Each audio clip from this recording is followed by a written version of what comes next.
Following sets of three forces act on a body whose resultant cannot be zero. So here we have to find which of from these options which one's resultant cannot be zero. So here for these type of questions we need to find R max and R minimum, where R stands for resultant. We need to find the maximum resultant and the minimum resultant. So for the first option, R max, that is resultant maximum, would be A plus B. Okay, now what will be A, what will be B? Listen carefully. 10, 10, 20, these are the values which have been given, and from these three numbers we can assign A and B, values of A and B can be assigned to any of these. Like 10 can be A, 20 can be B. You can pair it in any ways. Just take any two from these. Okay, so now I'm going to take A and B as 10. These two I'm going to take. So A plus B, that is 10 plus 10 is 20. And R minimum is A minus B, that would be 10 minus 10 is 0. So here the value of resultant is less than or equal to 0, and it is greater than or equal to 20, right? The value of R is less than or equal to 0 and it is greater than or equal to 20. Okay, now from here, so we have chosen these two ones, 10 and 10 we took. Now we are having here 20. So here R can be greater than or equal to 20. R can be equal to 20. When R is equal to 20, our maximum is already 20. So when again R becomes 20, both 20 and 20 will get cancelled and the resultant becomes 0. So this will not be the option because we have to find whose resultant cannot be 0. Here the value of R lies between 0 and 20, and it can also be equal to 0 and 20. So at any point of time resultant can be equal to 20. Now we already have 20 given here. So this 20 and this 20 gets cancelled and the resultant will become 0. So this is not the option. Option 1 is deleted.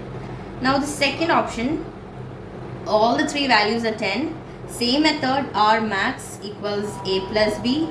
That would be 10 plus 10 equals 20. R minimum is A minus B. That is 10 minus 10 equal to 0. So less than or equal to R, less than or equal to 20. And 10 comes between 0 and 20, right? Here between 0 and 20, 10 can come, right? Now here we have been given with the 10.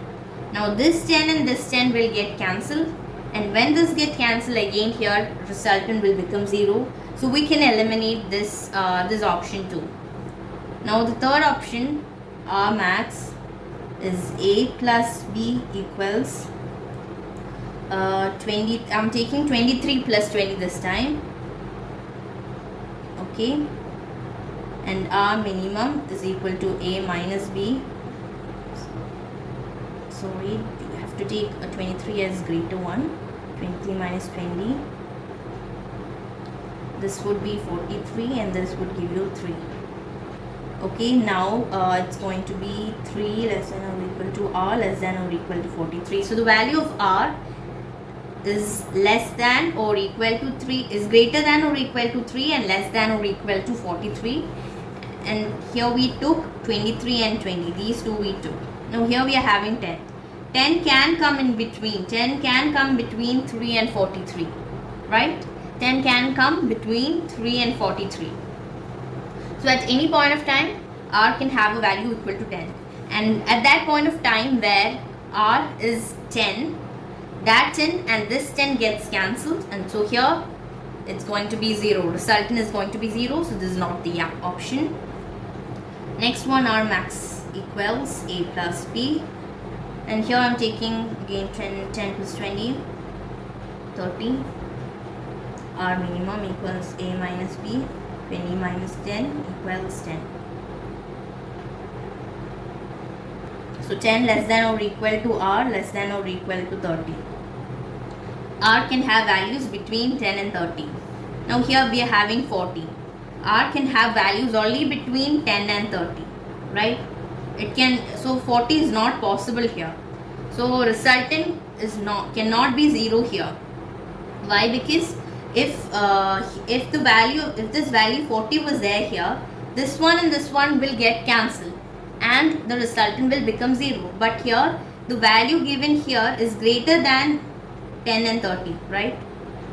So this is not going to so the resultant is not going to be 0. So this whose resultant cannot be 0, here option 4 is correct. 10, 20, 40, option number 4.